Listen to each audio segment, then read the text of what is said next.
Looks like the intensity level of that conversation is pretty high. Well, and seldom do drivers agree on any situation, especially when you battled as long as those two did for that spot.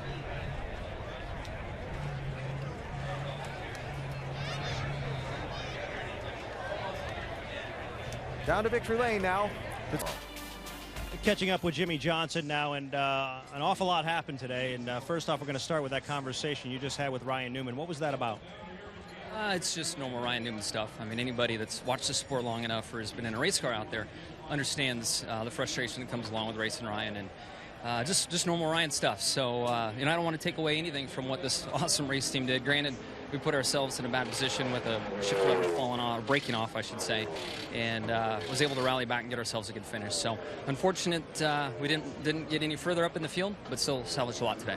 Let's talk a little bit about that shifter lever. What exactly happened, and how did you fix the problem? Just multiple attempts. So they handed me some tools, and I didn't have a lot of success getting that fixed.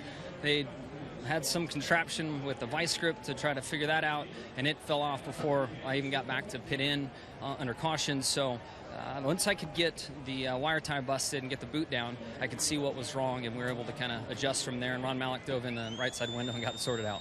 All in all, you and I talked before the race about the results you've had leading up to this event, and we described it a bit as a slump. But today, despite all the obstacles, you record your best finish since June.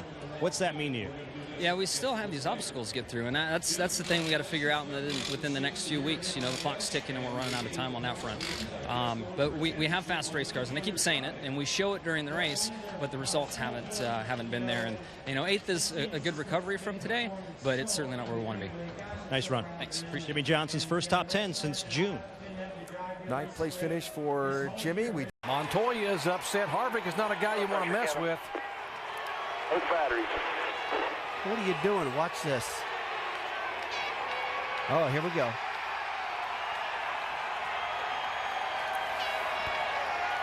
He's over there and got in his face. He's out of the car. Neither one of these guys are happy here. Harvick saying, "No, stop it. Stop it." Montoya's instigating this thing now. Montoya keeps pushing him, and Harvick's not a guy you want to push too many times.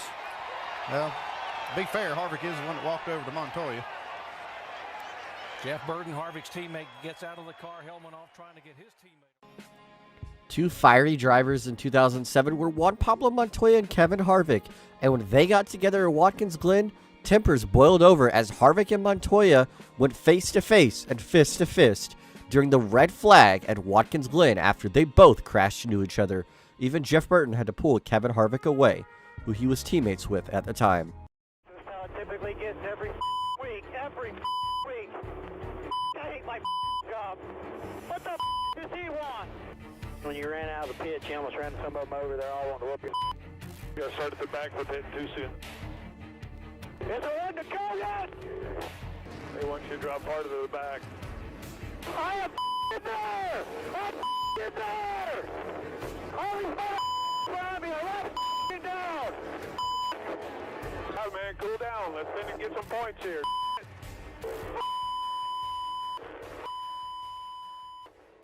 Kurt Busch has always been a fiery driver on the radio, but you put him in the equipment he was in 2012 and the anger he has, this was bound to happen. His teammate Hut Strickland crashed. Yeah, I think you're gonna. If you would have heard the end of that, Yeah, it wouldn't be good. if we can get this thing fixed, we're coming back out after him.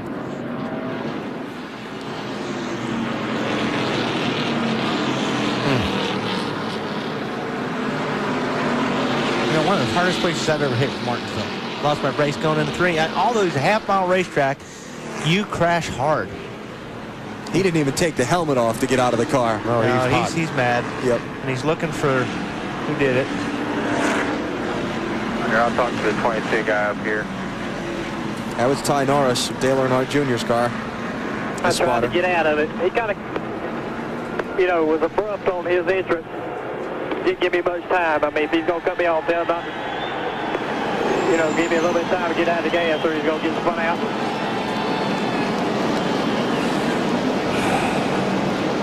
All right, I'll talk to him. That ain't going to do any good, Ty. No.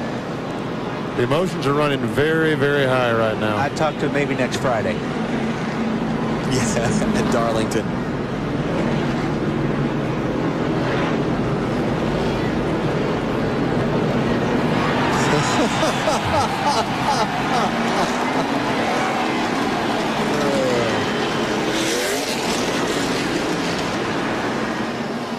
And now the call goes out on the NASCAR radio for the driver and crew chief of the 22 to go to the big red truck when the race is over. That big red truck is going to be busy, I think. Oh, it's going to be.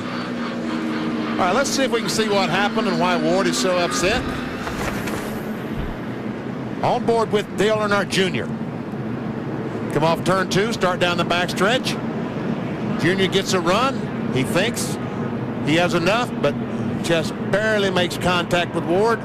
And bam, in the wall. And that's why. But there was contact, and here we go. Well, He's got a better throw than Alan Bestwick. probably does. 4 to go this time. It's really rare in NASCAR that you see the most popular driver get into any confrontation. It was especially rare for Dale Earnhardt Jr. But at Bristol Motor Speedway for the running of the Sharpie 500, he got into Ward Burton, sitting him up the track and into the wall, ending Burton's night. Ward Burton was so mad that he waited for Dale Jr. to come back around the racetrack, and then he threw something at him. Ward Burton was extremely furious with Dale Earnhardt Jr. 4 to go and 3 Oh, Boyer in the wall, hard wreck. he stays out. More wrecks down here, turn 4, big wreck.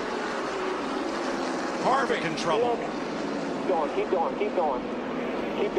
We can hit the damn thing. 3 of the 4 Childress cars in trouble in the closing laps. Get 4 tires. That's his number 18 against Harvick. Well, you can see already the left front of Harvick's tire where they made contact. The whole left side, and here comes Kevin back. Whoa. Gives the 18 a big shot in the rear. And Boyer takes a wild ride into the safer barrier, and Kyle Busch turned Harvick around after they had made contact half a lap before. Yeah, I think there's something not quite right about that. I have to look at that another time or two. The sprint all-star race. And Harvick and Busch. He's after him.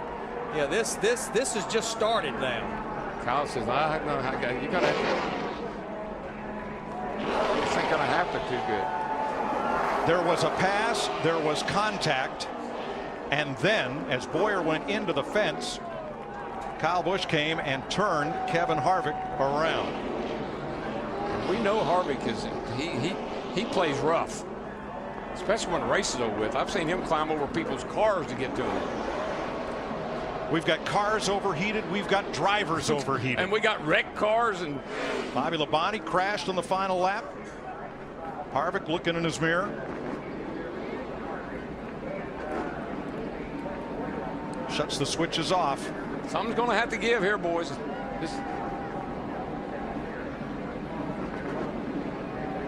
We thought it could be Newman and Montoya.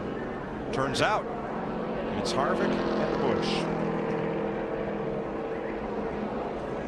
And they are still stopped way up at the turn 4 end of pit road as Regan Smith does his victory lap.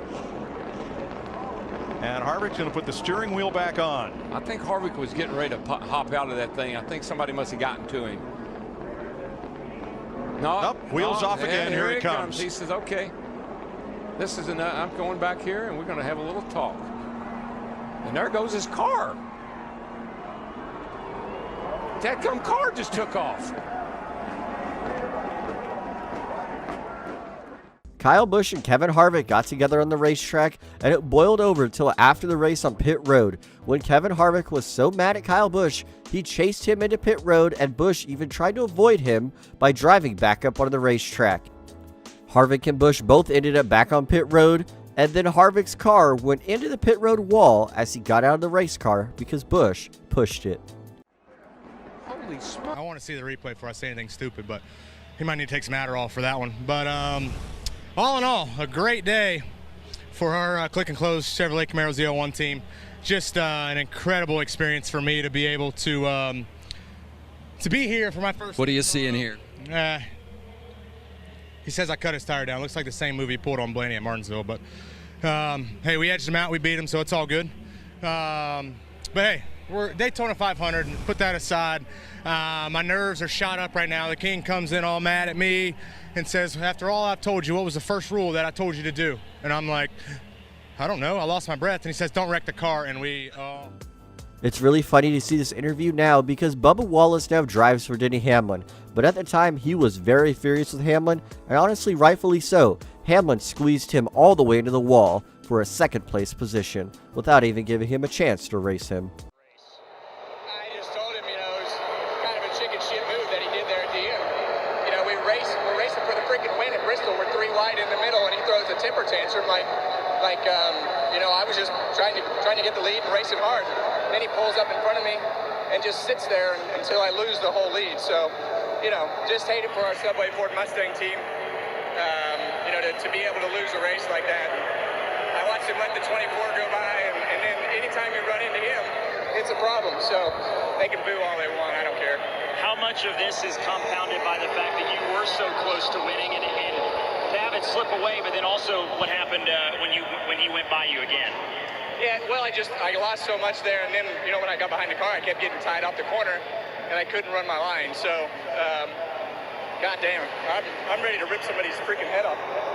It's Bristol, baby. It's something he does all the time.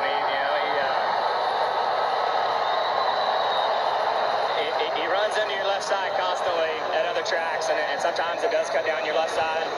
Other times it didn't, or it doesn't. Did it to me in Darlington a few weeks ago because he was tired of racing with me.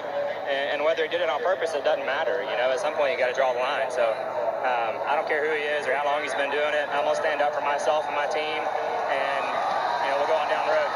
This happens a lot of places. You said things like this typically happen at Bristol, and then you went to affect the race ahead of them.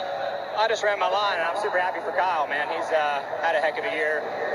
He's a good dude and a great race car driver. Deserves his accomplishments and deserves his success. So I'm happy for him. Happy for Team Hendrick. Wish we could have got our Hooters Chevrolet in victory lane, but we'll try again next week. On to Vegas. They're through to the next round after a dramatic.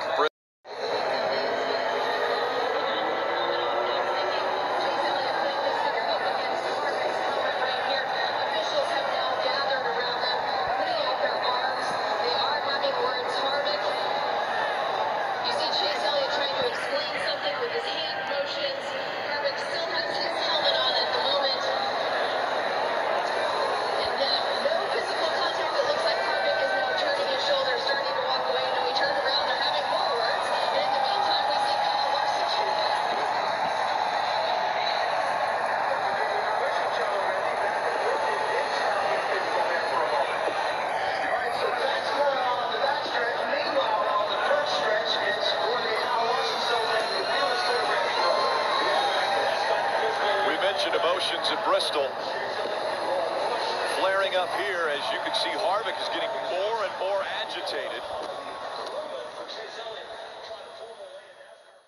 Kevin Harvick and Chase Elliott got together during the 2021 Bristol night race. It was probably one of the best playoff races we had ever seen, and it even ended with an argument on pit road. Harvick was so mad at Elliott because Elliott came back up on the racetrack and decided to block Harvick and let his teammate Kyle Larson win the race. Got the lead. Here comes Kyle back at him again. He's going to get to him. Yeah, gave him a little shove. The bump and run, the Bristol move. Here comes Denny Hamlin right there too. Denny Hamlin said, my turn to play. I got a bumper too. I got a hammer in turn 3, got some traffic in front of him, and Carl Edwards will come down and win for the second time in his career in Bristol, Tennessee. Kyle Busch is going to finish second, Denny Hamlin third. Oh, awesome race. Great job today. Awesome day. Carl Edwards mathematically locked in. Getting a little nudge here from Kyle Busch. I don't know what's going on there. They're pushing and shoving a little bit over there. I don't know what that was all about. I don't think anybody saw anything wrong with what Carl Edwards did there, except for Kyle Busch. He's not very happy about it, and that's always the case. You're going to have one guy that's not. He hit me getting into turn 1, which got me a little bit loose, chattered the rear tires, but you know, whatever. That's, you know, Carl's going to say he's sorry he didn't want to race that way because he always does, you know, Mr. Ed likes. So we'll take it, we'll go on, and, you know, we'll race him that way in a chase if that's the way he wants to race. I couldn't get by him, and I couldn't get by him. And I just had to ask myself, would he do that to me? And he has before, so that's the way it goes. They keep talking about rivalries. We might have one now. Kenseth does slide up into Stewart a little. Tony comes down, trying to pin him down a little bit. That creates contact that gets Kenseth sideways. Yeah, but I thought Tony had to get down a little bit. See right here, if he goes a little bit higher there, yeah, I don't think he had much choice. Tony not very happy. Whoa, yeah. That's a perfect strike. That's a nice throw. You just used one hand, didn't you, Dave? Yeah, I'm right. I think he's got both hands. Look at it. And the southpaw, too. Yeah.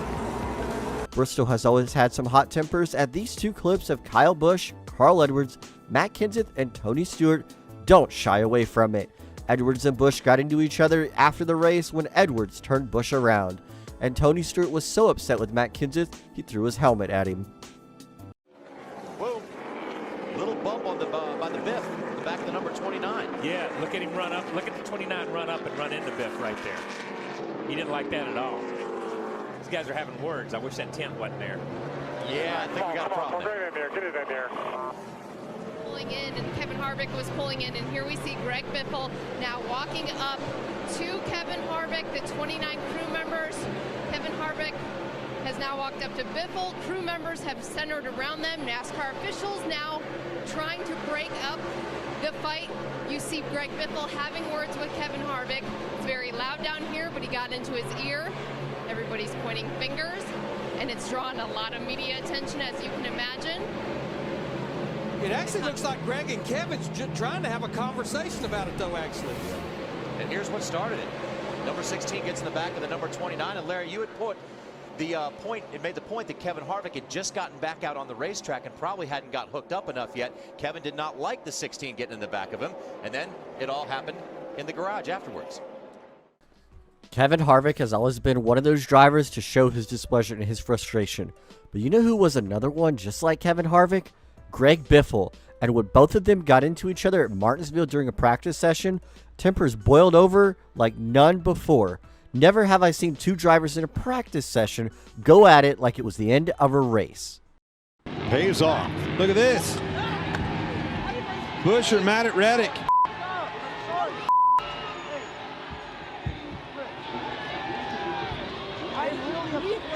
I know, what was that about? As soon as I knew it wasn't going to work, I tried to back out and I thought, the last thing I want to do is crash your car. I can care less about mine. I'm sorry. I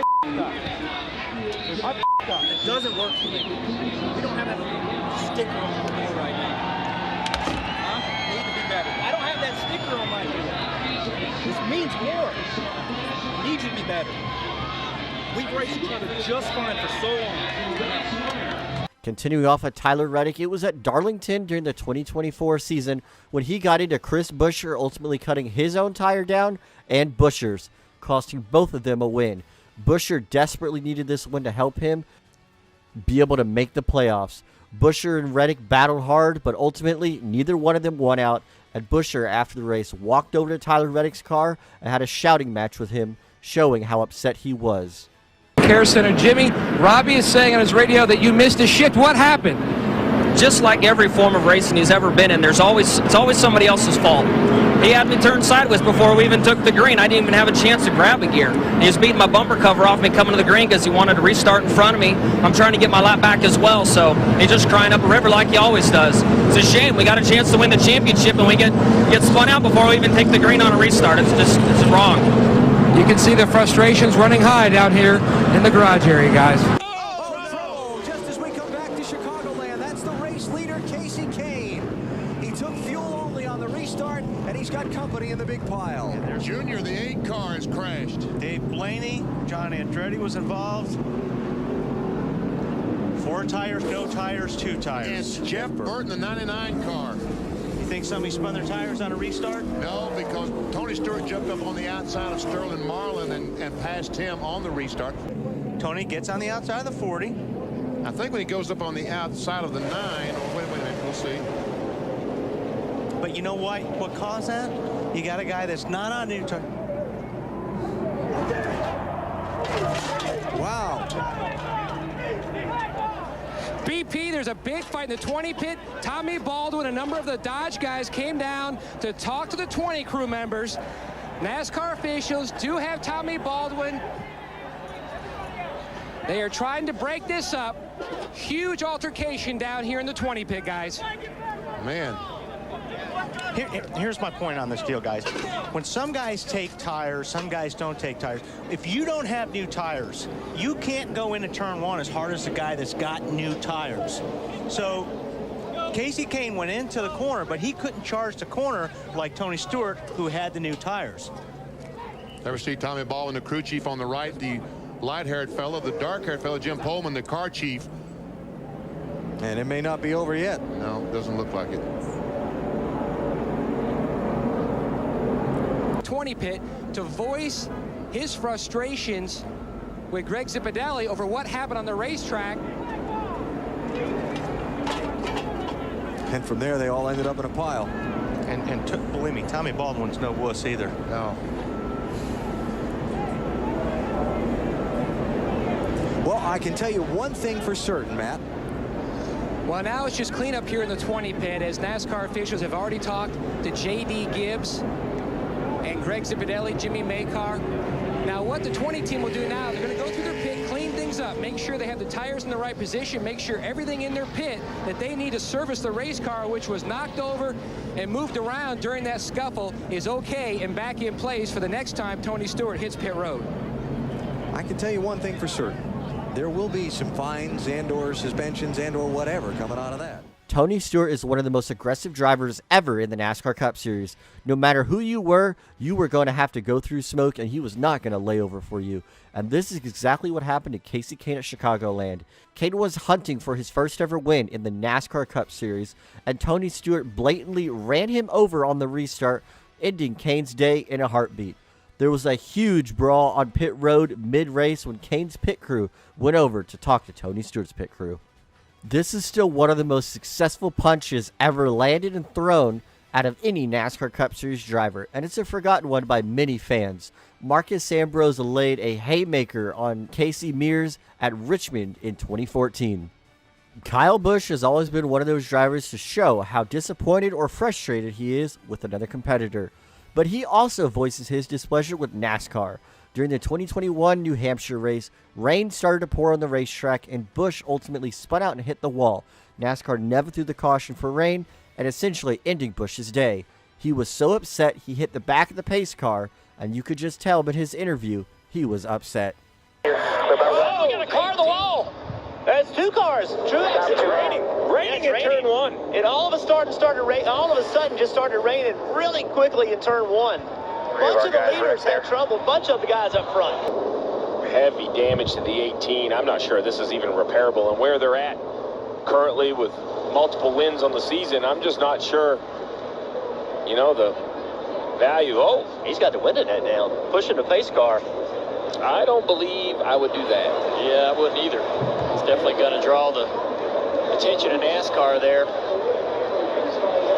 I guess the frustration.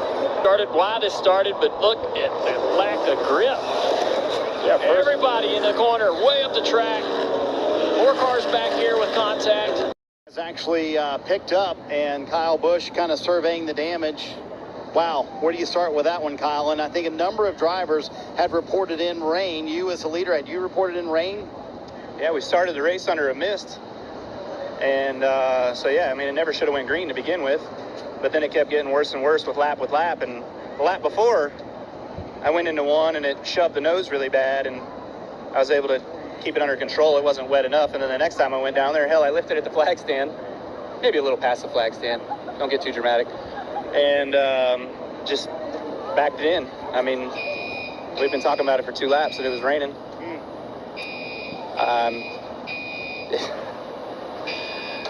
There's no sense in saying what I want to say. It doesn't do you any good. Well, how frustrating are these situations knowing that you had a shot starting on the pole and at one of your better racetracks, Kyle?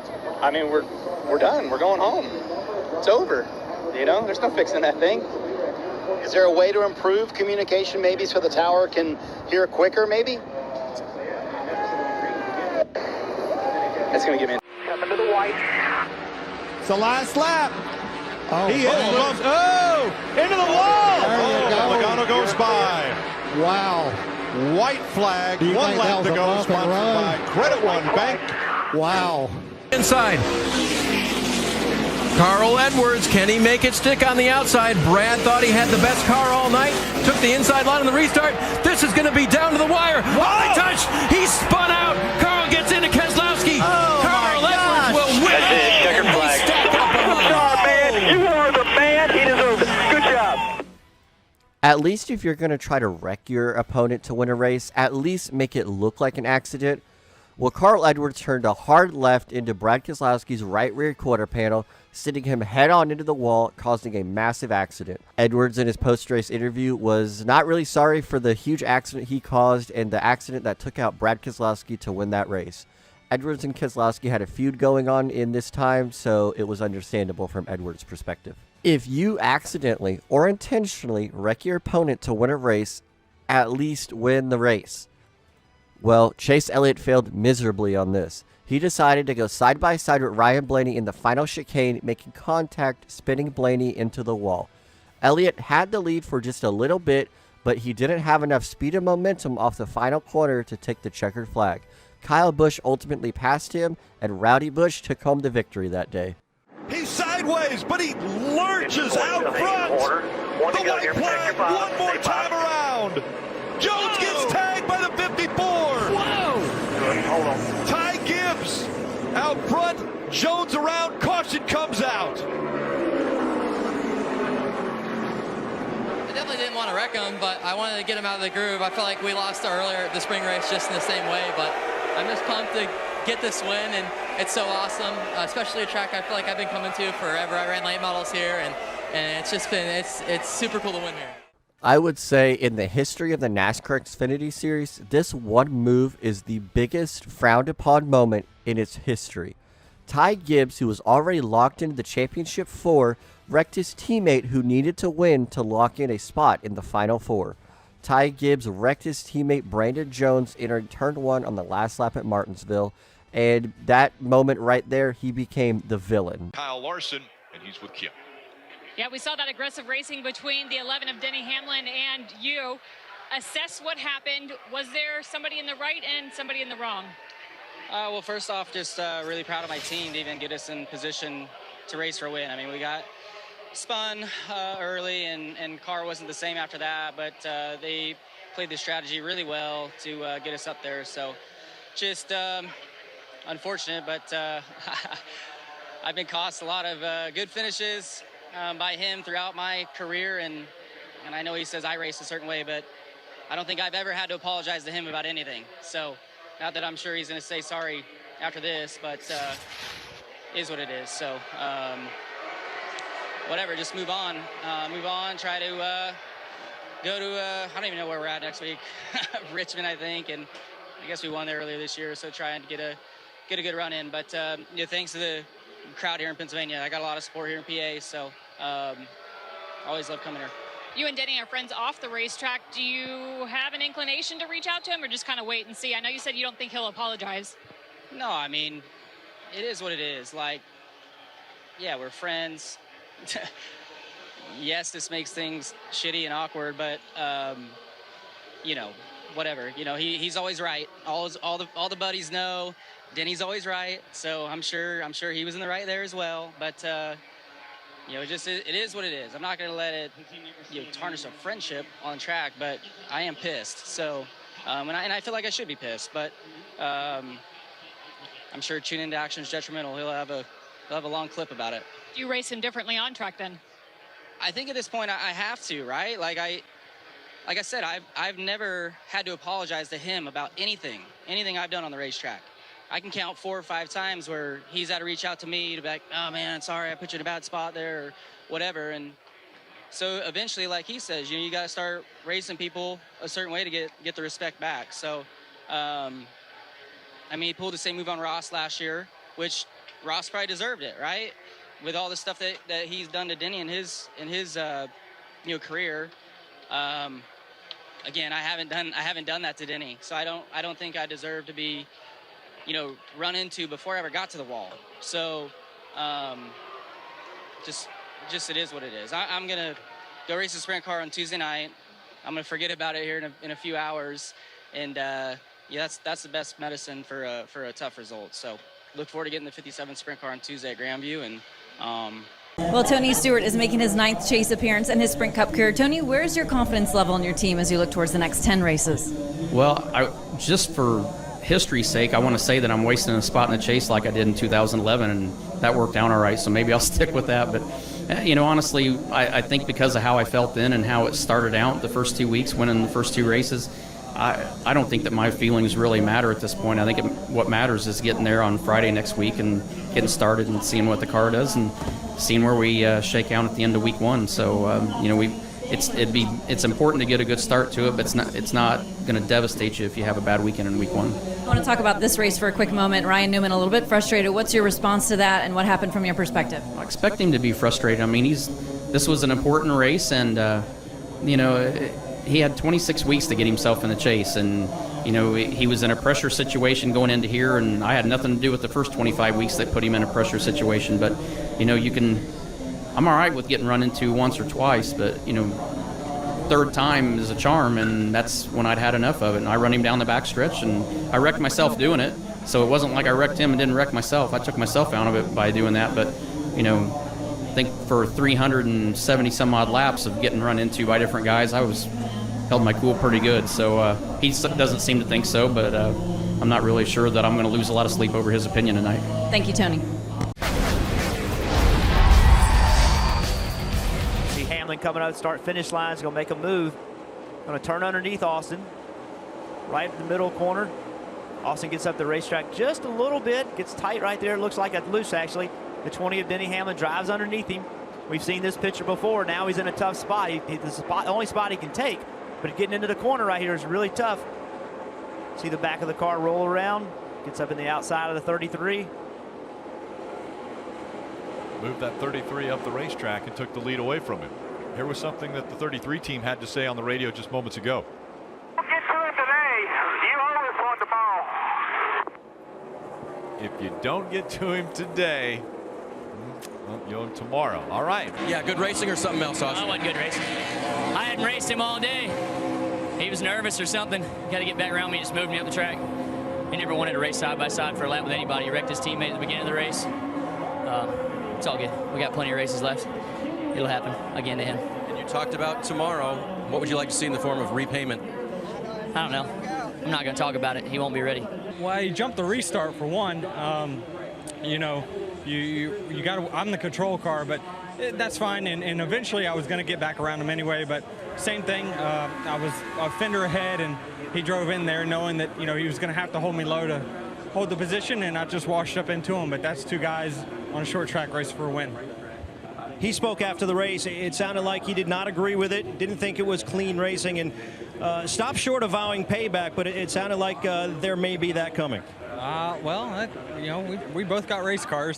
Kevin not happy at all with the way it went down, and so they're going to discuss it.